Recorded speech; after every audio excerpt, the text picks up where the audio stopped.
And we are back once again with TNA Impact Wrestling for 5:15. Yeah, the 15th. You're like, what? It's like later than that. And I'm like, yeah, it is. But, we apologize in advance. Not really in advance because it's already passed. But anyway, we apologize anyway. And we got the TNA review for you guys. And we had a war, and not just any war, a hardcore war. But first, we got to start with the video package. So we got a video package on basically the NDY feud. This video package kind of set up the night for us, at least the main event. Set up that we were going to have a hardcore war, and also set up that, it basically set up the main two people in the hardcore war, I guess you could say, that we knew of at the present time.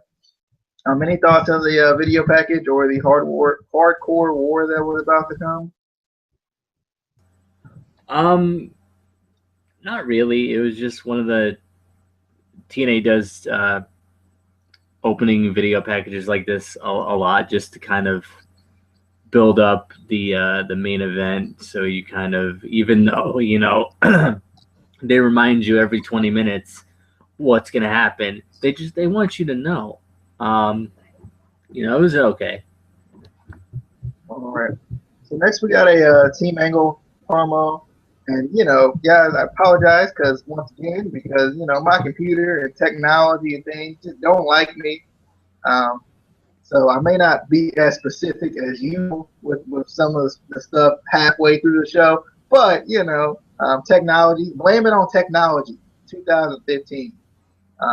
Hashtag blame technology 2015. There you go. Do that. But we got Team Angle promo. And basically what I got from this is it set up who Team Angle was going to be and the hardcore war at this point. So it set up more so who both of the teams were going to be and kind of who, like, the Team Angle basically had the fifth member at that point, who was going to be Lashley.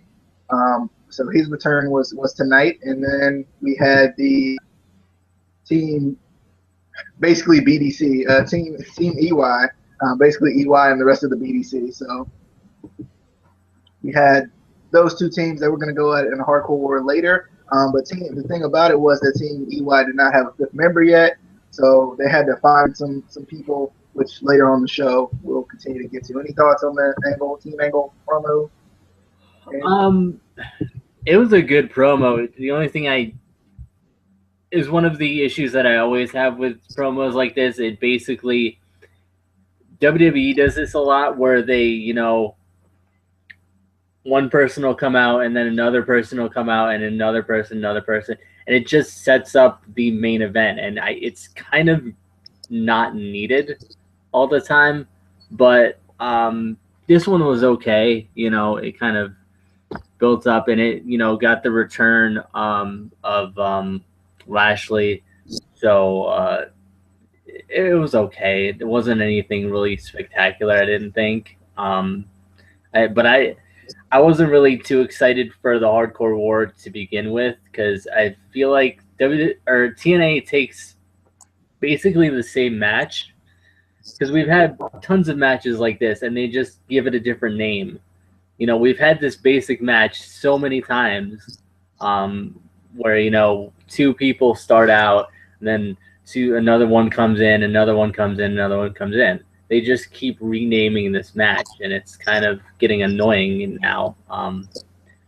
But it turned out to be a good match, but we'll get to it later on. All right. So next, I think I'm right on this. Yeah, Jade and Marty Bell versus Brooklyn Rebel. Yes, we did. We had the dog. We had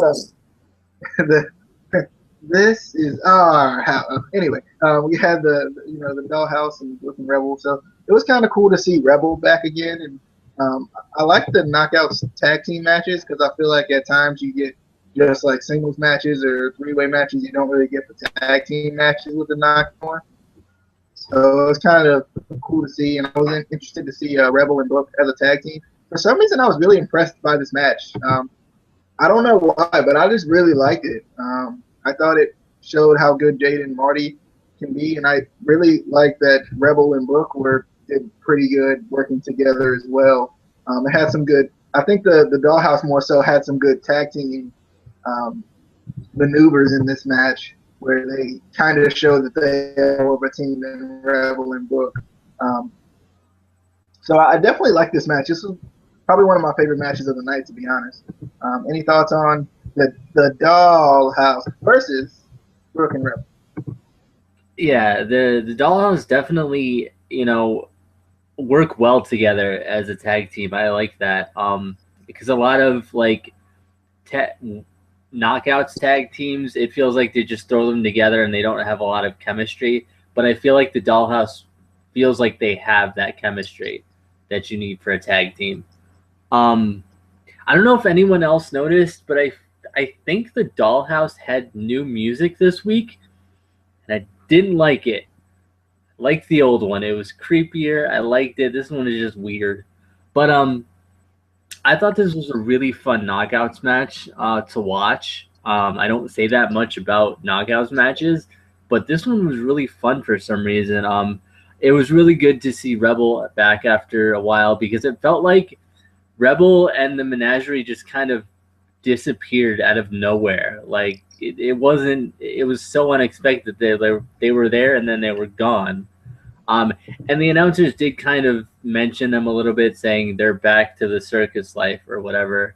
So that was cool that they, acknowledged, that she was in the menagerie. Um, I really like the character development that they have with the Dollhouse. Just the in-ring chemistry they have, the psychology, both in-ring and their characters just in general. I feel like they portray their character really well, which again a lot of times it's really hit or miss with the knockouts with their characters. It's either really good or really bad. Um, Other than that, Brooke is looking like the hottest rainbow I've ever seen. Um, if you guys didn't see what she, whew, ooh, the hottest rainbow ever. Um, But yeah, I want to see more knockouts tag team matches like this. I miss the knockouts tag titles that they used to have. I wish they would bring those back. But it's kind of hard because they don't really have that many knockouts tag teams anymore, which is unfortunate. But Yeah, and I don't know if you noticed before the match, they had a little stretching session. Probably the greatest stretching session I've seen in a while. Um, insert perverted Justin joke here. But you know, anyway, we got next after that we get EC3. He's pleading his case about him being number one, basically in the top five, because EY lost last week. So he's like, you know what? I should definitely be number one on this thing. And I think Josh Matthews actually agreed with him on that. I kind of agree with him. EC3. He's still undefeated, unlike anyone ever. I mean, at least anyone right now or something. But basically he's pleading his case in this promo. But Mr. Anderson comes out with a chair and he says, you got to earn it, basically. He says, basically, you got to earn it. You got to work hard for it. And he says, you know what? I want you one-on-one because it's really not fair that Tyrus, is always in the mix. So basically, he's like, if I take down the big guy, then I get you one-on-one. So that basically transitions us into a match with Mr. Anderson versus Tyrus. Any thoughts on EC3 pleading his case before we get into the match? Not really. It's kind of, I still love EC3 and Mr. Anderson just together, but him pleading his case is kind of getting annoying. They're just kind of going with current events, which isn't really, I don't feel is working too well with the, EC3 for champion. It's kind of it's funny and it's entertaining, but I don't know how long it's gonna. It's not something that's gonna be a really long storyline. I don't think, just because elections are gonna come and go. It's not something, but I was just excited for this match. It seemed like a good match we were gonna have. definitely, because Tyrus is like pretty much constantly in his wrestling gear, but he doesn't wrestle a lot. So it's nice to kind of see Tyrus in the ring. So we got Mr. Anderson versus Tyrus. From what I remember of this match, I liked it because I did get to see Tyrus in the ring, which is always a good thing. I can't remember exactly how Mr. Anderson won the match, but I know Mr. Anderson did win, obviously, because that's going to set him up to get EC3 alone later on, later on in the feud, I guess more so you could say. Do you have any thoughts on Mr. Anderson versus Tyrus? Not really, because I forgot to write notes about this match. But from what I remember, it was a good match. It was unfortunately it was one of those matches where you knew the outcome because obviously Anderson is going to get his hands on EC3. They're not going to. They could have still kind of pushed it back, but it's about time where fans finally want to see EC3 and Anderson. And apparently, they're gonna have some sort of cage for Tyrus that he's gonna be in from one of the backstage segments that we saw, which is gonna be kind of yeah. Oh, yeah, I was looking at the TNA website for something, and you go check this also, Casey. I'm looking on the side and it says Slammiversary 12. Okay, I got you. I was so confused for a second there because, like, I know EY has been in the whole feud with Kurt Angle, and I was like, wait a minute, Slammiversary is coming,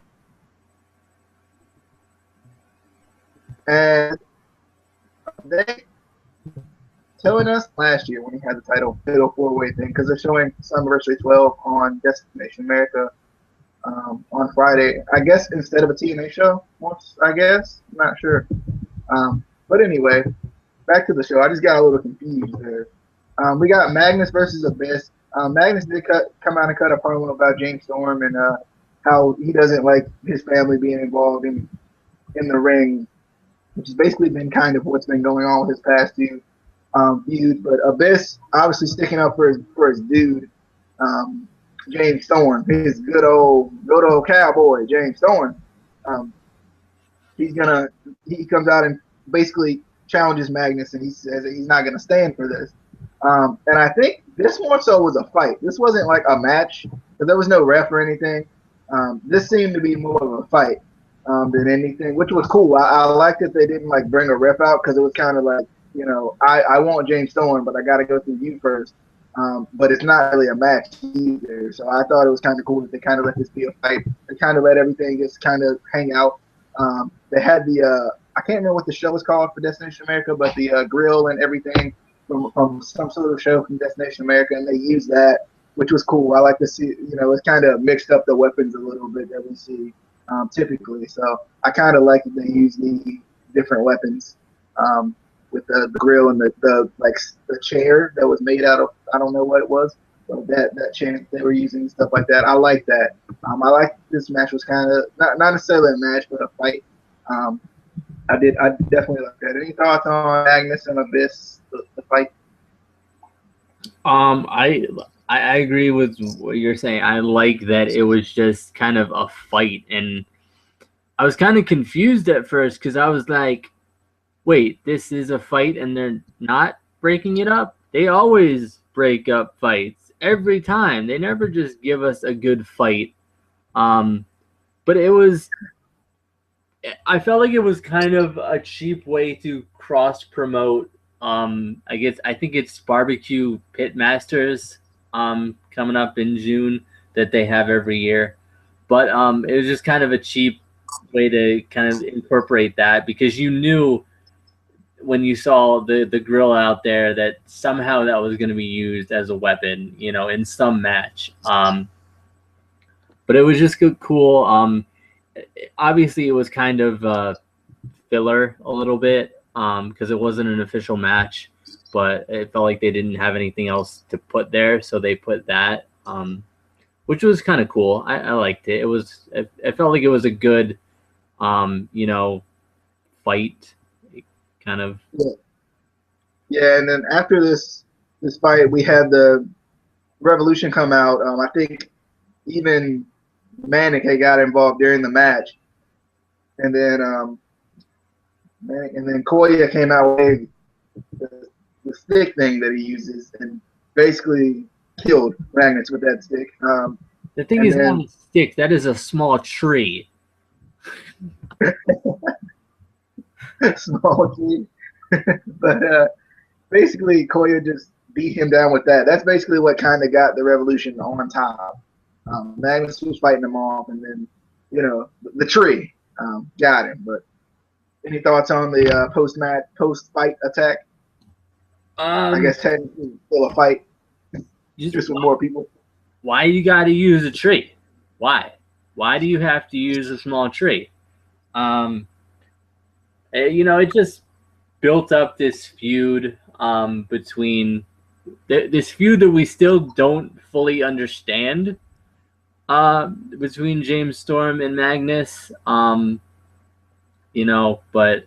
it was kind of cool to see Abyss and the other members of the Revolution kind of doing something on their own, because they took it upon themselves to do this. This wasn't something that James Storm told them to do or, ordered them to do. They just kind of did it, which was kind of cool to see them, because we've always just been seeing them doing whatever he tells them to do, kind of basically being sheep. So it was kind of cool. All right, and I'm not sure if it was right after this, but I know James Storm was not happy with them not necessarily taking orders from him at this point.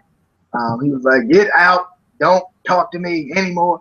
He's basically not happy about that. So I guess they're kind of creating a little dissension between the Revolution, where they kind of do what they want a little bit at times. So I think that's kind of cool. Next, we get a video package on the parties basically relinquishing the titles and the setup of the 5-match series. Any thoughts on that there? No, but I did forget one part of the Magnus Abyss. We got some girl tongs to the ding dong. we got the girl tongs to the ding dong, so that was just kind of entertaining. But this tag team title, I mean, even they mentioned it during the match tonight. There's got to be some sort of curse on these titles, Eddie Edwards breaking his heel, then Jeff Hardy breaking his leg. It's just I don't know, man. Gotta get those injections in the leg before you win the titles. Make sure you're okay, Can you take the Wolves versus the Dirty Heels, the match one of the tag team title 5 match series? I can. So we got the best of 5 tag team series, as DJ just said. I don't know why I said it again, but best of 5. So we got the Dirty Heels versus the Wolves. I think the Wolves tagged each other in and out like 300 times in the beginning of this match,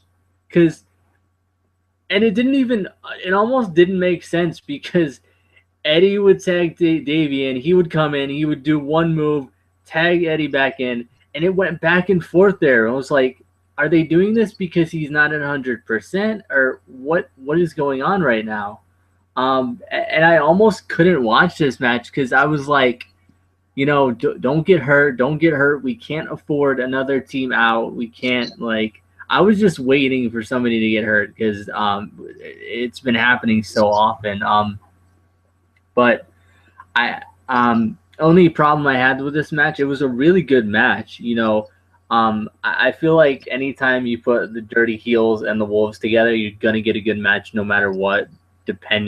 Doesn't matter if it's for the tag team titles. It doesn't matter if it's for the number one contenders. It doesn't matter if it's just a match. You're gonna get an awesome match. But my problem, why is Team Spudrews? That's right, Team Spudrews, Spud and Mandrews, not in this series? Why are my boys not in this series? I have an issue with that. But besides that, I guess it's okay. Team Spudrews, it works. Imagine that on a shirt, Team Spudrews. Yeah. What about Team Mud? No. Mud.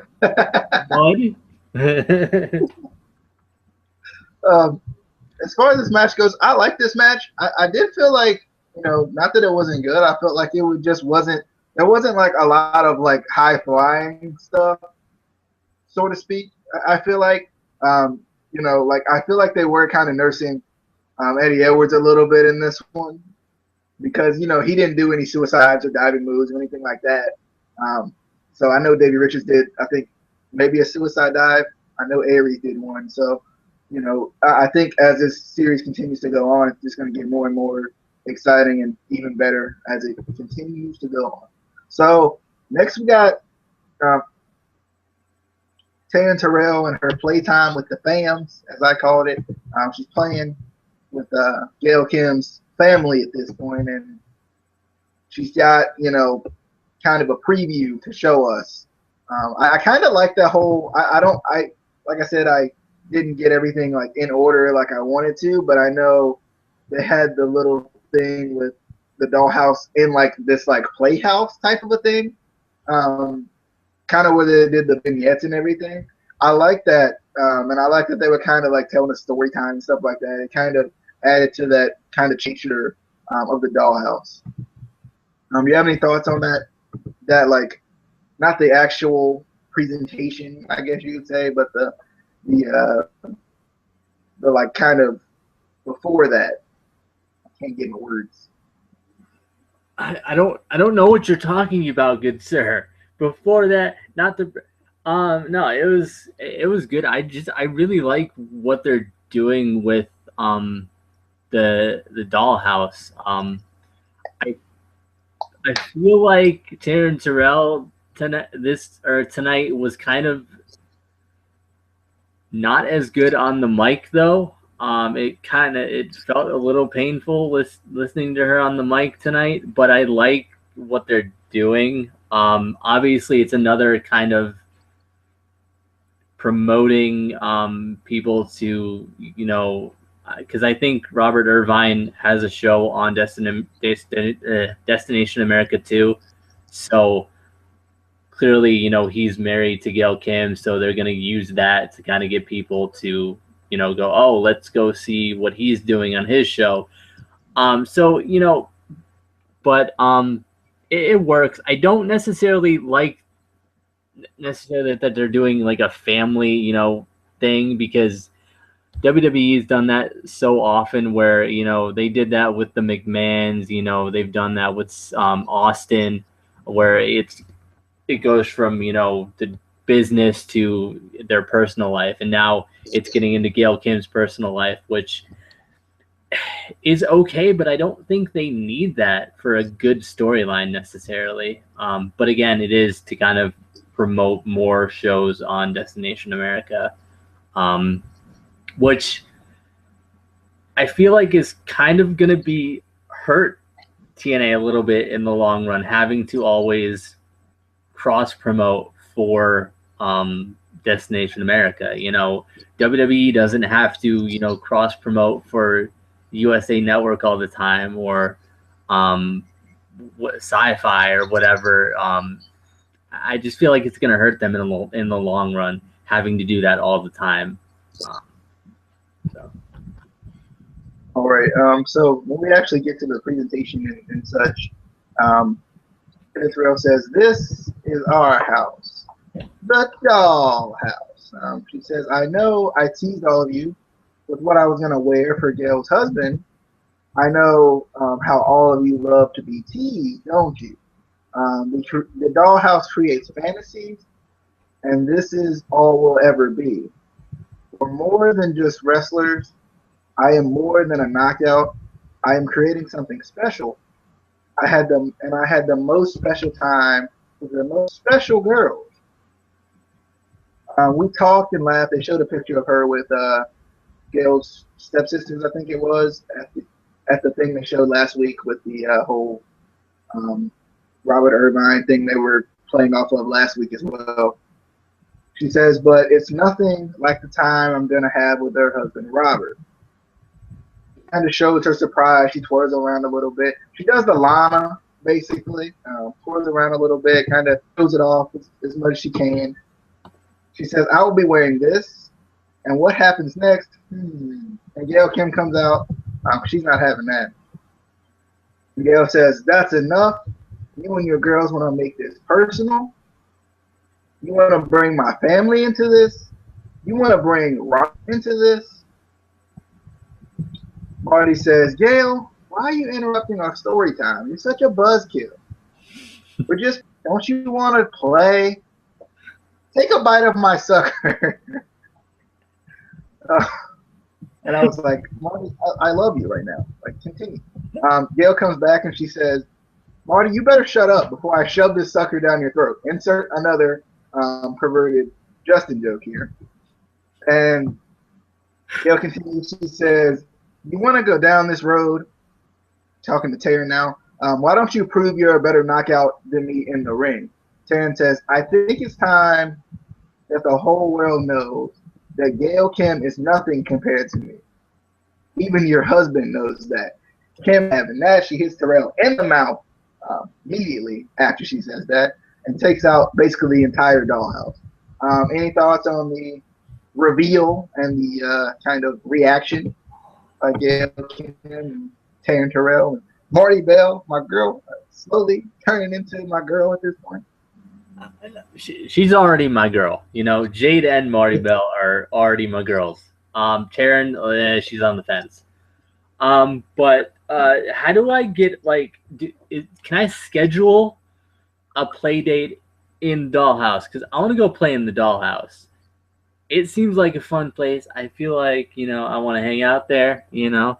But I'm excited to see if we're going to actually be getting like a one-on-one with Taryn and Gail Kim, or if, you know, they're going to turn this into some sort of like triple threat where, you know, Gail Kim teams up with somebody, you know, maybe Brooke and Rebel, that, you know, but I just kind of keep going back to the Dollhouse, see what they're going to do next. You know, it's been fun. I feel like TNA has been getting more fun, you know, the past couple weeks with their new talent and storylines and whatever. But you know who we need, though? Come on. No. Cherry bomb. Cherry bomb. Cherry bomb. Oh. Where is she? He's come back. Who do you think I was going to say? Brittany? Yeah, I mean, obviously. I mean, she's always got the special place in the heart here. Anyway, we got Jesse Goddard's in the ring here, going up against Robbie E. And this match kind of, well, this like matches kind of made me laugh a little bit. Robbie basically takes Jesse down. He rolls him up, and he wins. It's over. Like 8 seconds. It's over. Jesse says, "Come on. No, nobody wants to see a 5-second match. Let's restart it." You know, I wasn't even ready. So it restarts. Jesse takes Robbie down this time. Robbie rolls him up again with the crucifix, and Jesse just can't get out of it. So Robbie wins again. Jesse says, "You know what? That's great. You know, that's great. You beat a man that wasn't even ready. My tights weren't even tied. This time, winner takes all, and this will determine who is the best bro man." Jesse takes him down again. The crowd was counting at this point, but TNA doesn't give them what they want because, you know, it doesn't end as quickly. Jesse takes him down. Robbie hits a cartwheel, and then clotheslines Jesse. Jesse takes advantage of an overzealous Robbie at this point. But then the crucifix, the Achilles heel of Jesse. Anyway, if you want to be Jesse G, you got to do the crucifix. For the win, again, Robbie E wins 3 times in a row, and Josh Matthews points out that he probably hasn't won 3 singles matches in his career at all. So Jesse says, no, I'm not losing like that. I'm tired of this, Robbie, and then basically Jesse hits Robbie with a mic, clotheslines Robbie, pushes the ref out of the ring because the ref doesn't. He counted the 3. Get out of my way. Pushes the ref out of the ring, throws Robbie out of the ring. Basically, military presses Robbie out of the ring. He puts Jesse's head into the chair and then runs him into the ring post. So that's Jesse. That's the end of Robbie E for a while. I feel like. I don't know. This is just funny though, like that. I read that Jesse can't defend the crucifix. Like I could probably go to Jesse's house right now, hit him with a crucifix, bring a random referee with me, and win. Jesse just can't defend the crucifix at all. You got any thoughts on this? 3 matches. 3 matches in the course of 6 minutes. I actually missed the initial match. I literally looked down and I missed it. That's how quick it was. I was like, wait, what? I felt like it was almost sort of a waste of a segment. It was just filler, but it was entertaining. And the military press over the ropes to the floor looked so painful. Not even a table to break his fall. And I know some people are going to be like, oh, a table would hurt more. But no, at least the table is going to break your fall before you just hit the floor. He just went right to the floor. It's like, ooh. I was hoping he was going to get up without like a broken arm. And then the chair. So maybe they're, like you said, maybe they're taking him out for a little while. And then maybe building up more of a heel persona for Jesse, which is kind of weird because Robbie E, they're both kind of heels. Robbie E is that kind of like Robbie E heel. He still has that kind of Jersey Shore kind of bro-man type heel to him, and but I feel like they could. I feel like Jesse could be a good heel. Nobody likes him to begin with. So who don't you like? I mean, come on. Who don't you like? But we'll see what happens with this. It was good, but I felt like it wasn't necessary. All right, so next we're backstage with Team Angle and Team EY. It goes from Team Angle where they're kind of preparing for the hardcore war at this point, and then we got Team EY where basically the new member is revealed, which I kind of knew it. Like when he said early on in the show he was like he's crazier than I am. I kind of knew who was gonna be at that point, but we don't get to see him because low key this is a private meeting. Cameraman, get out. So low-key throws the cameraman out, so we're going to have to wait to see who it is. Then after that, Mr. Anderson is build something to contain Tyrus. Back the penalty box, baby. If you guys remember the penalty box from the King of the Mountain matches, that may be what it is. I don't know. That's probably not what's going to be called, but, they're bringing it back. I can see it. I can feel it. Any thoughts on those 2 things? Not really. I like that they're doing something kind of like the penalty box to keep Tyrus out of the match. I don't think it's going to work. Obviously, he's going to find some way out of it because he always does. But at least it's something, so we kind of think it's going to be a fair match, even though it's not. All right, so next we got Team EY versus Team Angle in a hardcore war.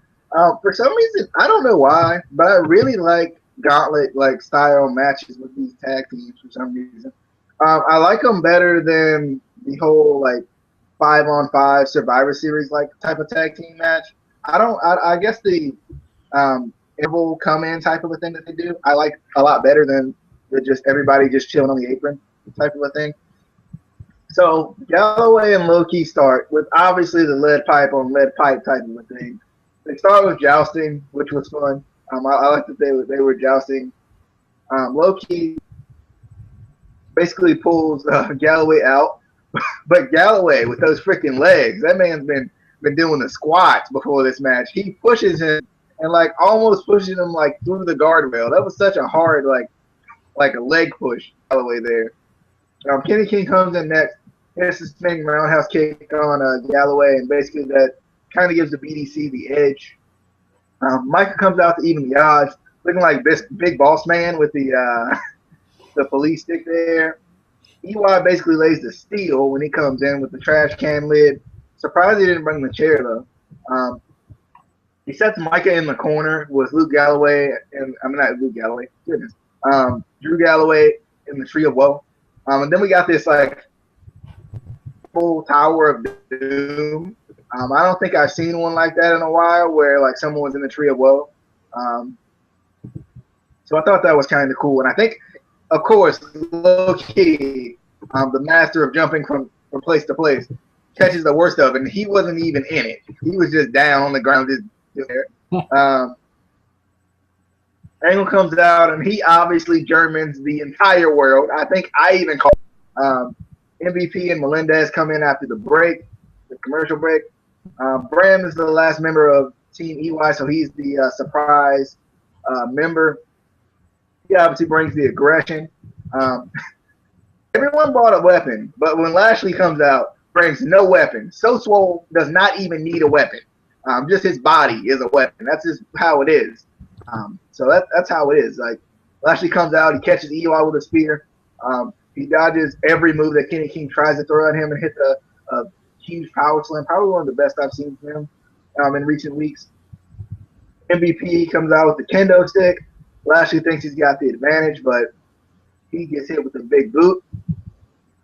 MVP tries to go for the playmaker, but it's reverts into more of a short arm spear, which is kind of cool. We don't see like you see the short arm clothesline a lot of times, but you don't really see like a short arm like spear per se. So I thought that was kind of cool. Bram catches Lashley with the kendo stick though, and the brighter side of suffering. Ike comes back in, he hits his finisher. I think it's like basically a version of the big ending.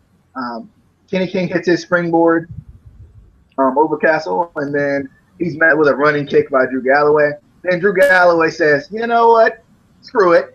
He jumps outside of the ring with the springboard. Angle, he says, you know what? Screw it. Hits a splash on everybody. And it was kind of that JB style splash. He was kind of like balled up in it, though. He didn't flail, but he was balled up when he was doing the splash. Melendez trying to fake out EY, but he gets the break to the eye. But Melendez doesn't care about the rake to the eye. He says, screw the eyes, I got this. Hits him with clotheslines and a big boot. Melendez gets caught with the pile drivers for the win. Team EY wins the hardcore war. And I'll just go ahead and get to the post-match stuff now. EY basically rips the prosthetic leg off of Melendez here. Angle is not happy with that, though. You can't be disrespecting a hero in this one. EY, he's crazy. He doesn't care. He hits Angle with the prosthetic leg, and then locks in a submission, basically like a camel clutch type of with the prosthetic leg. So EY just out of control tonight. Does not care about anything, including Chris Melendez or his prosthetic leg or the fact that he's an American hero. He doesn't care. But I did like this match. I think this match was really good. Like I said, I like these gauntlets matches for some reason. But EY just adding more to his ridiculous, crazy character, is going to do what he wants to whenever he wants to. So, any thoughts on the hardcore war you had tonight? it was just a really good match. You know, we got a lot of good kind of variety of weapons. It wasn't just like a chair and a kendo stick, which we usually get. Just a chair and a kendo stick. That's it. Um, but it was really good. You know, we need to see the JB dive again, though. You reminded me. Please, TNA, bring back the JB dive because that is one of the best moves ever. um, but the only thing I didn't like is the ending felt a little bit abrupt. Like I wasn't expecting it to end when it did. I was like, wait, what? It just felt really quick of an ending for such an epic match. But I was really impressed with this match. I, I hope they go somewhere else with this. I hope this isn't just the end of kind of, you know, the BDC Rising feud thing. You know, it doesn't seem like it, but you know, TNA's done that before, where you know you get a big match and then done. But I really like this match. I could have watched it again. You know, which isn't. I don't say that a lot about TNA matches. You know, usually they're one and done. But I could have watched this match again. You know, it was just really good. Yeah. All right. Obviously, EY had to get the win so he can keep parading around like he's the number one contender at this point. So be interesting to see what they're going to do next with that. We got Slammiversary coming up next month, so that'll be interesting. I think that's about it, though. So we had a lot of good things during the show. A show I really enjoyed. Jesse and Robbie, that whole thing. But and the dollhouse, always interesting. Which really love the dollhouse. Any last second thoughts? Anything? Just if you ever happen to meet Jesse, try to do the crucifix. I just want to see if it works with everybody because I feel like it does. I feel like anyone can do it. But I'm just excited for next week, see what they do from here. Because I felt like there was a bunch of really big matches and big, setting up points for more stuff down the road. So I'm excited. Also, there's going to be another live show. I think they mentioned it in this show on the 8th of June. I think it may be. I'm not completely sure, but that's the first. They do a lot of live shows in Orlando. I don't know if it's easier for them to do them in Orlando because I know it's in Orlando again at that point. So, but that's it, guys. I hope you guys enjoyed. If you got anything to say it now, or whenever you want to say it. Just say it. Just go ahead and let us know. We got Payback review coming soon, so be on the lookout for that. See you guys later. Hope you guys enjoy. Bye.